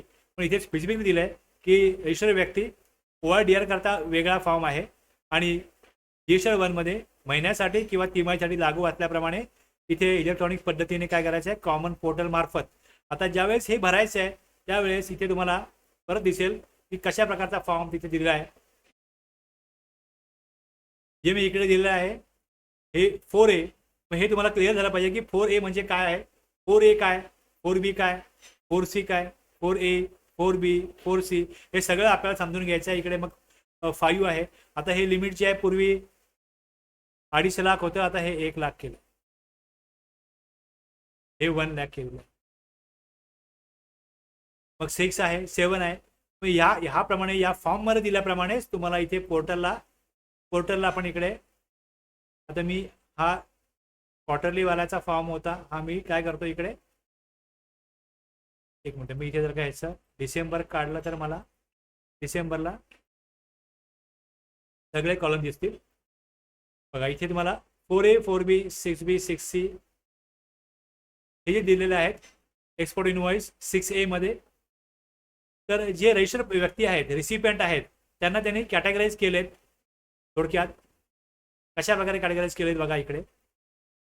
तर इकडे 4A म्हणजे इथे असा आउटवर्ड सप्लाय आहे, याच्यावरती सप्लायर म्हणून मला टॅग द्यायचं. त्यानंतर 4B मध्ये माझा आउटवर्ड सप्लाय आहे, पण रिसिपियंट टॅक्स भरणार आहे, तो 4B आहे. त्यानंतर इलेक्ट्रॉनिक कॉमर्स ऑपरेटर बद्दल ही तरतूद जी आहे ही इम्प्लिमेंटच केली गेली नाही, म्हणजे याच्याविषयी इथे काय 4C मध्ये इथे काय नाही आहे. पण नंतर त्यांनी इकडे हे 14 आणि 15 टेबल जे आहेत हे नंतर आणले की सप्लाईज मेड थ्रू ECO किंवा सप्लाईज अंडर सेक्शन 9(5) हे वेगळे दाखवण्याकरता ते वेगळे टेबलमध्ये दिलेले आहेत. तर इकडे या ठिकाणी आपण जे बघतोय ते 4A आणि 4B हे दोन आहेत, हे आपल्याला दिसत आहे तिथे. आणि 6B आणि 6C काय बघा, 6B आणि 6C जे आहेत बघा, एक आपण सेक्शन बघतोय, दुसरं आपण रूल बघतोय, आणि तिसरं आपण ऍक्च्युली पोर्टलला कशा प्रकारे ते आहे प्रोसिजर, हे तिन्ही आपण समजून घेतोय. हे जे कनेक्शन आहे सेक्शनचं रूलला, रूलचं फॉर्मला, आणि फॉर्म मग पोर्टलला, हे तुम्हाला कळलं. तुम्हाला असं वाटतंय तुम्हाला व्यवस्थित 100% डिटेलमध्ये डीपमध्ये कळलं असं मला वाटतं, म्हणून मी या प्रकारे समजावून सांगण्याचा एक एफर्ट करतोय, इकडे प्रयत्न करतोय. या प्रकारे मी पद्धत ठेवली समजावून सांगण्याची माझी. जो 5वा आहे यामध्ये इंटरस्टेट सप्लाईज, इथे बघा इथे काय केलेलं आहे की जर B2C सप्लाय आहे, म्हणजे इथे B2B नाही आहे, B2C आहे, अनरजिस्टर्ड पर्सनला आहे, टॅक्सेबल आउटवर्ड सप्लाय आहे आणि तो अनरजिस्टर्ड पर्सनला आहे. इथे प्लेस ऑफ सप्लाय काय दिलंय वरती, वेगळा स्टेट कोड आहे, म्हणजे मी राज्याबाहेर, माझ्या राज्यामध्ये नाही, मी एक व्यापारी आहे आणि मी माझ्या राज्याच्या बाहेर जर आउटवर्ड सप्लाय करत असेल आणि रिसिपियंट अनरजिस्टर्ड पर्सन जर असेल आणि 1 लाखाहून जास्त व्हॅल्यू असेल तर मग त्याची इन्फॉर्मेशन इनवॉइस जो आहे तो इथे दाखवायचा आहे. लार्ज इनवॉइस हा 1 लाख तिथे लिमिट ठेवलंय. मग या प्रकारे येईल. पहिल्यामध्ये हे दिलंय कोणी भरायचा GSR1. त्यानंतर पुढे प्रोवायझोमध्ये हे दिलंय की जर करदात्याने एखाद्या कर कालावधीसाठी GSR1 दाखल केल्यानंतर आणि त्या कालावधीत GSR तुम्ही दाखल करण्यापूर्वी त्याला स्वतःच्या इच्छेनुसार, आता हा GSR1 पहिल्यापासून नव्हता, हा का करण्यात आला की जर चुकीच्या इन्फॉर्मेशन गेली आणि ती रिसिपियंटला त्याच्यात 2A 2B दिसली आणि त्यांनी सप्लायरला कम्युनिकेट केलं तर सप्लायर इमिडिएटली GSR1 मध्ये ती माहिती बदलू शकतो किंवा नेक्स्ट GSR1 पण बदलू शकतो. पण एक त्यांनी मध्ये GSR1 आणला टॅक्सपेअरच्या सोयीसाठी. पण ITC मात्र टू बी जनरेट झाला एकदा तर टू बी जेवढा ITC आलाय तेवढाच मिळतो. म्हणजे 14 तारखेला जर टू बी जनरेट झाला किंवा 2A जनरेट झाला आणि मग कळलं की GSR1 मध्ये प्रॉपर इन्फॉर्मेशन सप्लायरने सबमिट केलेली नाहीये आणि सप्लायरला कळवलं आणि सप्लायर मग GSR1 मध्ये अमेंडमेंट करतो तर तो ITC काय 2B मध्ये रिफ्लेक्ट होत नाही किंवा तो त्या महिन्यात ITC घेता येत नाही, तो नेक्स्ट मंथच्याच 2B जातो GSR1 ला अमेंडमेंट केली तरी. त्यामुळे रिसिपियंटच्या पॉइंट ऑफ व्ह्यू बदल जरी झाला तरी त्याला ITC हा नेक्स्ट महिन्यामध्येच मिळतो. सप्लायर बदल करू शकतो. नेक्स्ट मंथला बदल केला GSR1 मध्ये तरी पण ITC नेक्स्ट मंथलाच मिळणार आहे आणि करंट मंथच्या GSR1 मध्ये जरी बदल केला तरी पण आता कदाचित असं होणार असेल की 14 ते 16 मध्ये GSR 1 मध्ये बदल करा, टू बी रिजनरेट होईल, जे बदल करतील त्यांचा, असं काही पुढे सरकारने प्रोसिजर केली GST पोर्टलला, असं काही बदल झाला तर मग त्याच महिन्यामध्ये ITC परत एकदा रिबिल्ड केल्यामुळे GSR 2B मिळू शकेल. असं काय पुढे जर करतील तर ते होऊ शकेल. अदरवाईज आता तरी रिसिपियंटला ITC काय सेम मंथला मिळत नाही.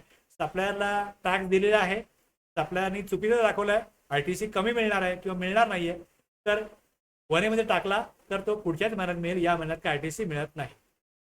पण जर काय बदल पुढे केला, असं काय तरतूद आणली की तुम्हाला 14ला घेतला, तुम्ही सप्लायरला कळवलं, सप्लायरनी जर 15-16 पर्यंत काही अमेंडमेंट केली तर 17ला परत काय होईल, 16च्या रात्री 12 वाजता GSTR टू बी पुन्हा एकदा तिथे काय होईल, अमेंडमेंटनुसार ते बदल रिफ्लेक्ट करेल आणि मग 17ला ज्यावेळेस 3B भरायची वेळ येईल रिसिपियंटला, त्यावेळेस त्याच्या 3Bमध्ये तो बदल केलेला 1A मधला जो डेटा आहे तो ऑटो पॉप्युलेट होईल.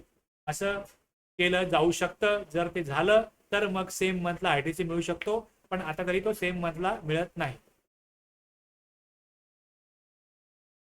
पुढे इथे 59.2 मध्ये क्वार्टरली रिटर्न बद्दल तरतूद आहे. 59.1 मध्ये मंथली, मग 1A हे दिलंय. IFF मध्ये एकदा इनवॉइस टाकला का तो गेला 13 पर्यंत तर ठीक आहे, 13 नंतर मग तो जात नाही. IFFचा हेतू,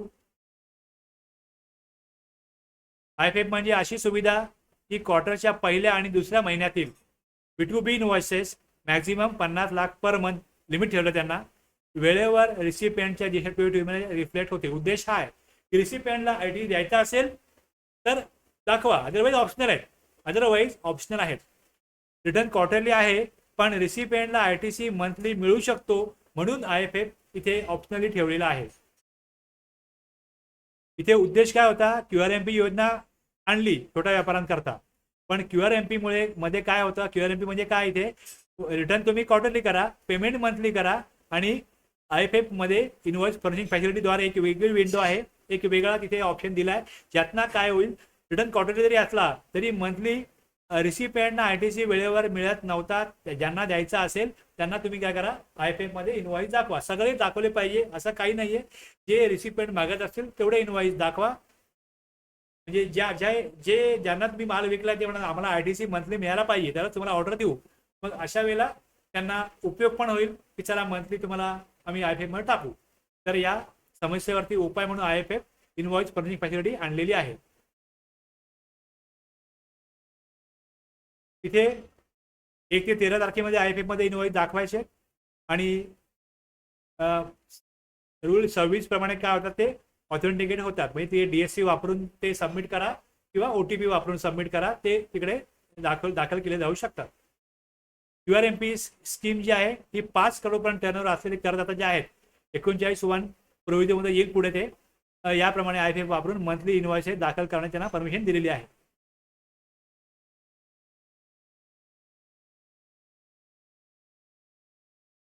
रूल 59.3 मध्ये IFF कोण वापरतो, कशा प्रकारे तो घ्यायचा आहे हे दिलंय, की इथे ज्यांना GSTR 1 मध्ये 3 महिन्यानंतर GSTR 1 भरायचं आहे, पण त्यांनी जे इनवॉइस पहिल्या 2 महिन्यामध्ये IFF मध्ये दाखवले असतील ते सोडून बाकी इनवॉइस जे आहेत ते तिकडे B2B इनवॉइसेस 2 महिन्यांसाठी मंथली दाखवू शकतात, जानेवारी फेब्रुवारी, आणि मग पुढे किंवा एप्रिल मे जे 2 महिने असतील ते दाखवू शकतात तिकडे, आणि मग तिसरा महिना जो आहे तेच इनवॉइस फक्त काय करायचे त्यांना GSTR 1 मध्ये दाखवायचे. तर या प्रकारे IFF हे B2B इनवॉइससाठी आहे. First month, second month of the quarter invoice तिथे भरले, मग इथे 59.3 काय सांगतो की जे IFF मध्ये भरलेले इनवॉइस आहेत ते पुन्हा टाकू नयेत, ते पुन्हा no duplication, no repeat entry, no double reporting, एटा रिपोर्ट का जे तुम्ही रिपोर्ट केले IFF मध्ये ते पुन्हा रिपोर्ट करू नका तिकडे. तर IFF मध्ये दाखल केलेले इनवॉइसेस पुन्हा GSTR 1 मध्ये टाकायचे नाहीत, म्हणजे IFF आणि GSTR 1 मध्ये डुप्लिकेट एंट्रीज टाकू नका. या प्रकारे 59.3 गाईडलाईन देतो, आणि अशा प्रकारे ती तरतूद जी आहे त्याला प्रोसिजरसाठी इथे तुम्हाला क्लिअरिटी देतो की कशा प्रकारे करायचं. सप्लायरचा वेळ वाचतो, हे गरजेचं आहे की 2 माहिती टाकायची जी आहे ती वेळ घालवण्याचा आहे, टाइम कंझ्युमिंग आहे. रिसिपियंटला 2A 2B मधला ITC जो आधीच मिळालेला आहे तो पुन्हा तिथे परत गोंधळ होईल. हा गोंधळ होऊ नये, वर्कलोड वाढू नये, डुप्लिकेट होऊ नये, त्यातनं कन्फ्युजन निर्माण होऊ नये, याकरता अशा प्रकारचा तिथे नियम बनवलेला आहे. IFF मध्ये दाखल केलेले तपशील या त्रैमासिकाच्या GSTR 1 मध्ये पुन्हा टाकण्याची गरज नाही आणि परवानगी पण नाही. एवढं त्यातला थोडक्यात आहे की IFF मध्ये मंथली रिपोर्टिंग करायची तर करा, अगर करू नका, तुमची गरज आहे तर करा, ऑप्शनल आहे. GSTR 1 मध्ये क्वार्टरली रिपोर्ट करा, पण जर IFF मध्ये इनवॉइस टाकले असतील तर GSTR 1 मध्ये ते पुन्हा टाकू दिले जाणार नाही. बस एवढाच विषय होता, सारांश घेतला एवढाच आहे. 59 रूल 59(4) प्रमाणे GSTR 1 मध्ये समाविष्ट केले जाणारे तपशील. तर GSTR 1 मध्ये आवश्यक असणारे जे इनवॉइस आहेत एकत्रितपणे तपशील आता जे आपण तिथे बघतोय फॉर्ममध्ये, त्या फॉर्ममध्ये याच प्रकारची माहिती घेतली जाते. याच प्रकारची माहिती जी आता इथे मी वाचतोय 1 लाख, तर हे जी तरतूद आहे हीच सगळी इन्फॉर्मेशन इथे जाते. इकडे 5 मध्ये हे जे करायचं आहे त्याचा नियम जो आहे तो नियम पाहिजे कुठेतरी तो इथे दिलेला आहे. इनवॉइस वाईज केव्हा जाईल 1 लाख नियम आहे. आणि जर अनरजिस्टर्ड सप्लायर असेल, इंट्रास्टेटचा असेल, इंट्रास्टेटसाठी अनरजिस्टर्ड पर्सन करता जर मी इकडे दाखवतो B2C आहे, इथे राज्यामधले आहेत, B2C आहे, किती व्हॅल्यू असो ते इथे जाणार, त्याची इन्फॉर्मेशन इकडे रेट वाईज जाणार. राज्याबाहेरचे आहेत तर तिकडे state wise interstate supplies invoice value up to 1 lakh. 1 लाखापेक्षा जास्त असेल तर मग इनवॉइस दाखवायला लागेल. 1 लाखापेक्षा कमी असेल, राज्याबाहेरच्या असतील इंटरस्टेट आणि इंटरस्टेट सप्लाईज, अँड इथे इंटरस्टेट सप्लाईज 1 लाखाहून जास्त आहे URD पर्सन, तर तिथे काय करायचं आहे इनवॉइस वाईज दाखवायचं आहे. पण 1 लाखापेक्षा कमी आहे, राज्यामधले किती पण असो, राज्यामधल्या अशी काही व्हॅल्यू नाहीये. इंटरस्टेट 1 लाखाच्या खाली, राज्यामधल्याला काही लिमिट नाहीये. B2C दाखवले जातात, ते इथे दाखवले जातात 7व्या कॉलममध्ये. बघा सगळे रजिस्टर पर्सन जे आहेत ते 4A 4B मध्ये येतात. मी पुन्हा फॉर्म काढतो. रजिस्टर रिसिपियंट आहेत ते मी इकडे दाखवीन. मी समजा एक आउटवर्ड सप्लाय फॉर्म भरतोय, मी एक सप्लायर आहे, तर जिथे मला टॅक्स जमा करायचा आहे ते 4A, जिथे रिसिपियंटला टॅक्स द्यायचा ते 4B. मी राज्याबाहेर सप्लाय केला अनरजिस्टर्ड पर्सनला, राज्याबाहेर सप्लाय केला 1 लाख अमाऊंटच्या वरचा जर का सप्लायची व्हॅल्यू असेल तर तिथे मला इनवॉइस इन्फॉर्मेशन द्यायची आहे.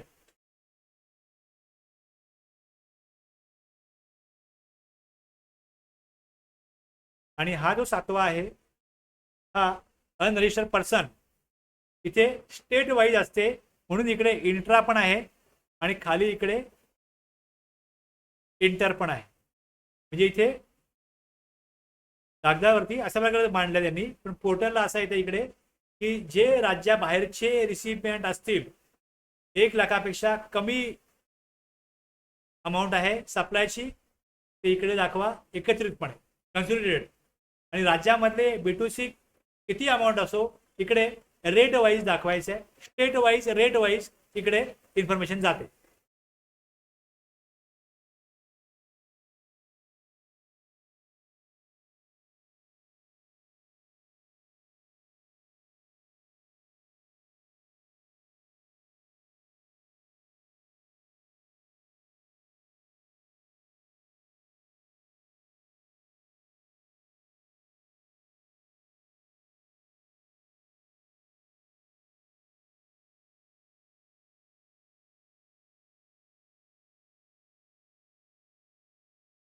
B2C मध्ये बघा इकडे कशा वगैरे जाते भरलेलं आहे, पण आयडिया येईल. प्रोसेस रेकॉर्ड्स, आता याच्यामध्ये ही जी व्हॅल्यू आहे याच्यामध्ये किती रिसिपियंट इन्व्हॉल्व आहेत, हे किती रिसिपियंट्स आहे. एखादा मेडिकल स्टोर असेल त्यांच्याकडे महिन्याभरामध्ये हजारो लोकांनी मेडिसिन घेतलेले असतील, सगळे B2C आहेत, त्याची इन्फॉर्मेशन. ग्रोसरी स्टोर असेल, डीमार्ट सारखं शॉप असेल, सुपर मार्केट असेल, तिथे काय केलं असेल त्यांनी, जो सप्लाय केला आहे 0, 12, 5 B2C सप्लाय सगळे. आता बघा 5% त्यांनी 17,50,414.68.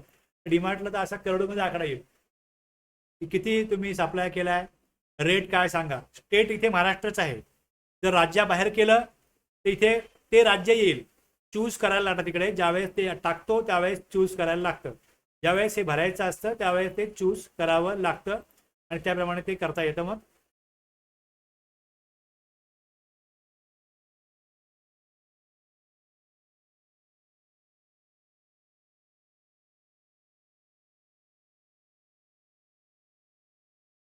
इथे ॲड रेकॉर्डला मी क्लिक करीन. मग इथे मला सिलेक्ट करायचं आहे कुठलं स्टेट आहे. मग इथनं मी स्टेट घेईन. त्याप्रमाणे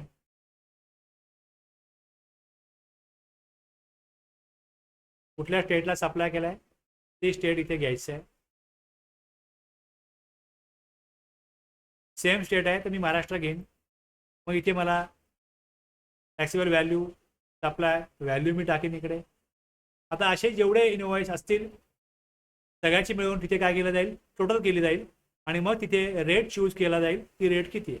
मग त्याप्रमाणे CGST AGST. जर राज्य वेगळं घेतलं खाली IGST येईल. सेम राज्य घेतलं तर मग तिकडे CGST AGST येतो.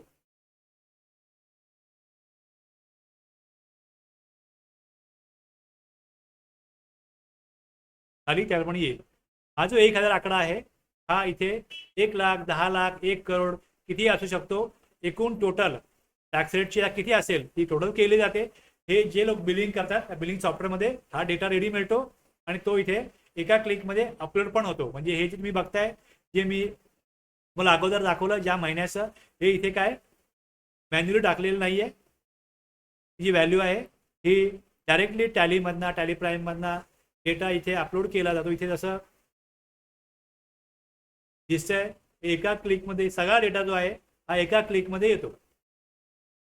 हे सगळं इथे एका क्लिकमध्ये येतं आणि मग इथे रेट वाईज.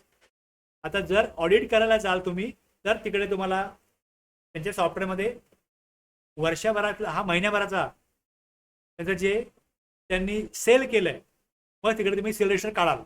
त्या सेल रजिस्टरमध्ये मग त्यांचं जे कॅल्क्युलेशन असेल त्याने एक्सेलला वर्किंग केलंय कुठे केलंय तुम्ही ते मागाल किंवा मग तुम्ही स्वतःहून कराल. त्यावेळेस तुम्हाला कळेल हा आकडा बरोबर आहे की नाही. लक्षात घ्या त्यांनी जो रिटर्न फाईल केलाय तो आकडा बरोबर आहे की नाही आहे हे समजून घेण्यासाठी त्याचं सेल रजिस्टर बरोबर याचं जे आहे ते टॅली करून बघावं लागेल. क्रॉस चेक करून बघायला लागेल की 5% जो आउटवर्ड सप्लाय आहे हा 17,50,000 आहे की नाही आहे. जो 0 रेट दाखवला इकडे नील रेट असेल एक्झाम्प्ट असेल 12% 5% हा आकडा बरोबर आहे की नाही हे चेक करण्याकरता त्या महिन्याचं सेल रजिस्टर तपासल्यानंतर त्याचे सगळे सेल इनवॉइसची टोटल 5%ची कॅल्क्युलेट केल्यानंतर हा आकडा मॅच होतो की नाही हे कळू शकेल. येते परत मी इकडे तर इथे हीच इन्फॉर्मेशन आहे.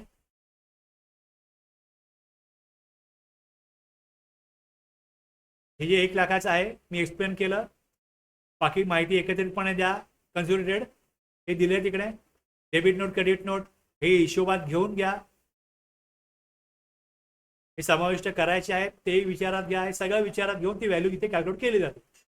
रजिस्टर वरमध्ये नोंदणी तपशील रजिस्टर व्यक्तीला केलेल्या सर्व प्रकारचे इनवॉइस तपशील 1 लाखापेक्षा अनरजिस्टरला तर त्याचा इनवॉइस आणि इतर मग अनरजिस्टर्ड सप्लायर जे असतील यांचं एकत्रितपणे summary rate wise state wise बस आणि डेबिट नोट विचारात घेऊन. B2B असतील तर B2Bचे invoice debit note credit note वेगळ्या जातात. B2Bच्या डेबिट नोट क्रेडिट नोट वेगळ्या जातात आणि त्याच्याकरता इकडे वेगळा कॉलम आहे. हा जो B2C लार्ज आहे त्याचं डेबिट क्रेडिट नोट वेगळं येईल आणि जे इथे 4A 4B आहे त्याचं क्रेडिट नोट डेबिट नोट वेगळं येईल. हे लार्ज आहे त्याचा अनरजिस्टरला इकडे क्रेडिट नोट डेबिट नोट आहे आणि जे 4A 4B आहे त्याचं इकडे 9B मध्ये क्रेडिट नोट आहे. माझ्या परीने मी सगळं सेक्शन रूल आणि पोर्टल हे कनेक्ट करून दाखवण्याचा प्रयत्न करतोय. हे लक्षात घ्या तुम्ही. सारांश आलेला आहे.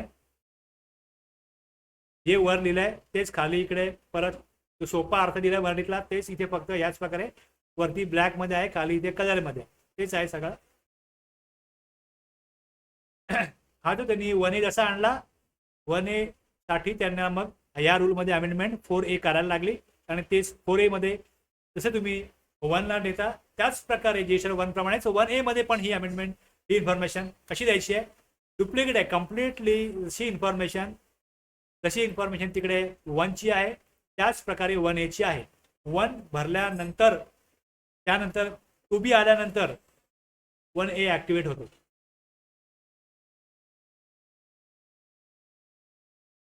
आता महिना चालू आहे नोव्हेंबर. या नोव्हेंबरचा तुम्हाला इकडे 1A दिसत नाही. आता जसा टू बी जनरेट होईल तिथे 1A येईल. मी ऑक्टोबरचा फाईल केलाय 1A, बघा इथे 1A ला ऍक्टिव्ह दिसत नाही. मी 1 फाईल केलाय, 3 फाईल केलाय. आता 1A कारणच नाहीये. तो टू बी जनरेट झाल्यानंतर तिथे दिसायला लागतो.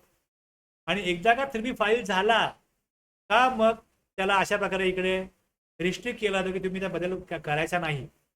त्यामुळे 1A कधी ऍक्टिव्ह असतो तर 1A हा कार्यरत होतो जीएसटीआर टू बी फाईल झाल्यानंतर. म्हणजे 13 तारखेला जीएसटीआर टू बी रात्री 12 वाजता जनरेट होतो. 14 तारखेला 1A दिसतो. तोपर्यंत दिसत राहील जोपर्यंत जीएसटीआर 3B जो आहे तो फाईल होत नाही. एकदा वन्स जीएसटीआर 3B फाईल्ड 1Aचं काम संपलेलं आहे. 1A मध्ये काही करता येत नाही, त्यामुळे तो दिसत नाही. तर इथे खाली तुम्हाला दिसेल की जीएसटीआर 1A मध्ये समाविष्ट केले जाणारे तपशील जे आहेत हे जसे जीएसटीआर 1ला आहेत त्याच प्रकारे सेम तसाच फॉर्म आहे, तशीच सगळी माहिती आहे. मी जास्त वेळ याच्यावरती घालणार नाही. फक्त उद्देश काय लक्षात घ्या की जीएसटीआर 1A मध्ये सुधारणा करताना, अमेंडमेंट करण्याकरता तिथे इनवॉइस तपशील द्या. जो इनवॉइस राहिला आहे तो द्या. जो इनवॉइस चुकलाय, चुकीची इन्फॉर्मेशन आहे ती तुम्ही अमेंड करा. आणि बाकी सगळं जसं जीएसटीआर 1ला आहे तसंच सगळं इथे पण आहे. IFF विषयी 49.5 मध्ये दिलेलं आहे. IFF मध्ये कशा प्रकारे जाईल. आता हे सगळं वाचल्यानंतर मग जर तुम्ही IFF बद्दल सर्क्युलर आहे ते वाचाल तर तुम्हाला स्पेसिफिकली कळेल की IFF कशा प्रकारे वापरला जातो. म्हणजे क्वार्टरली फायलर करता IFF, त्याचं पेमेंट मेथड, त्याच्यानंतर त्याचं रिटर्न कशा प्रकारे जातो याची संपूर्ण प्रोसिजर त्याच्या सर्क्युलरमध्ये आहे. सर्क्युलर पण मी तुम्हाला सांगेन वेळ लागेल या सगळ्या गोष्टी समजून घ्यायला. पण स्टेप बाय स्टेप जर तुम्हाला सगळं समजून घ्यायचं असेल तर हा वेळ द्यावा लागेल. हा वेळ द्या, तिकडेच मला सगळं कळेल की सेक्शन काय सांगतो, रूल काय सांगतो, फॉर्ममध्ये काय दिलं आहे, मग फॉर्ममधनं पोर्टलला कसं आहे. एक्झॅक्टली ही जर प्रोसिजर कळली याचा उपयोग ऑडिट करताना तुम्हाला बारकावे कळतील. तुम्ही मग प्रॉपरली ऑडिट करू शकाल. फार मोठं कौशल्य असतं ऑडिट, ते असं डेव्हलप होत नाही. तुमच्याकडे जर सगळ्या स्तरावरची, सगळ्या पॉईंट ऑफ व्ह्यू, सगळी इन्फॉर्मेशन जर तुम्ही प्रॉपरली कलेक्ट केली तर तुमचं कौशल्य डेव्हलप होईल ऑडिट करण्याकरता. The details of outward supplies हे वर दिलंय. Invoice wise detail of outward supplies, interstate, intrastate, हे सगळं जे आता आपण बघितलं IFF मध्ये दाखल करता येतं. हे दिलं इकडे. IFF मध्ये 2 प्रकारचे तपशील आहेत. एक रजिस्टर्ड पर्सनला केलेला सप्लायचं, मग राज्यामधल्या तो राज्याबाहेरचा असो, इनवॉइस डिटेल आणि त्याच्या क्रेडिट डेबिट नोट हे IFF मध्ये येतात. तर हेच तुम्हाला मी दाखवलं होतं अगोदर याच्यापूर्वी.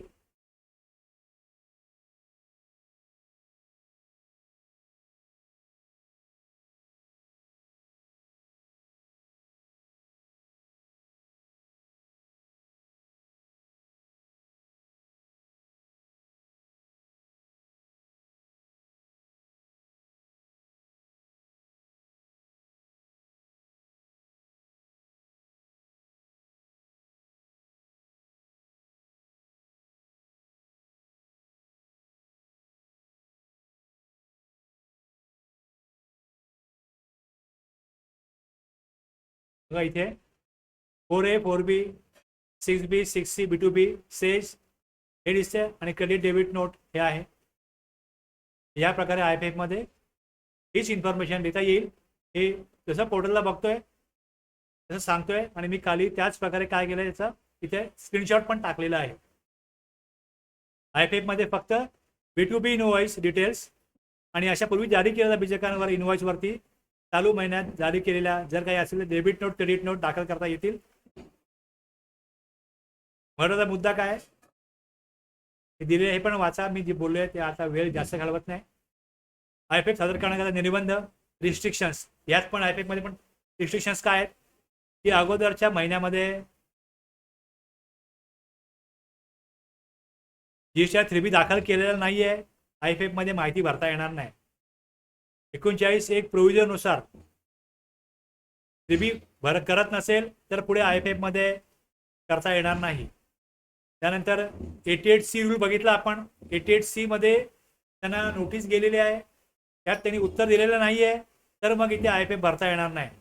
88D मध्ये एक्सेस ITC आहे, एक्सेस लायबिलिटी 88C मध्ये, आणि एक्सेस लायबिलिटी अवेलमेंट केलेली आहे. 88D प्रमाणे नोटीस गेली आहे, त्यांनी तिकडे उत्तर दिलेलं नाहीये किंवा लायबिलिटी भरलेली नाहीये, तर जीएसटीआर 1 किंवा आयपीएफ दाखल करू शकत नाही. किंवा बँक डिटेल्स भरलेले नाहीयेत, तर मग त्या तिथे पण मग काय करता येतं, इथे जीएसटीआर 1 किंवा आयपीएफ दाखल करू शकत नाही. असे इथे हे पुढचे नियम आहेत.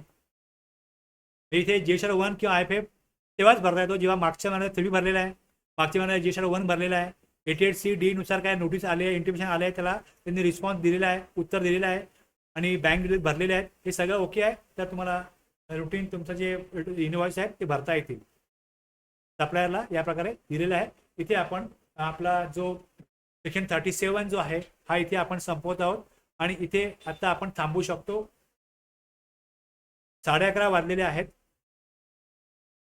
एक्झॅक्टली 11:50 आपण परत कंटिन्यू करू. 11 वाजून 50 मिनिटांनी 20 मिनिटं आपण ब्रेक घेऊ.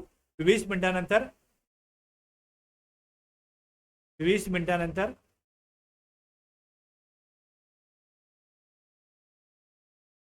आज उशिरा आपला क्लास चालू झाल्यामुळे काय झालंय, ब्रेक उशिरा होतोय. 11:30 आता होत आहेत. आत्ता आपण ब्रेक घेऊ आणि बरोबर 20 मिनिटानंतर कंटिन्यू करू.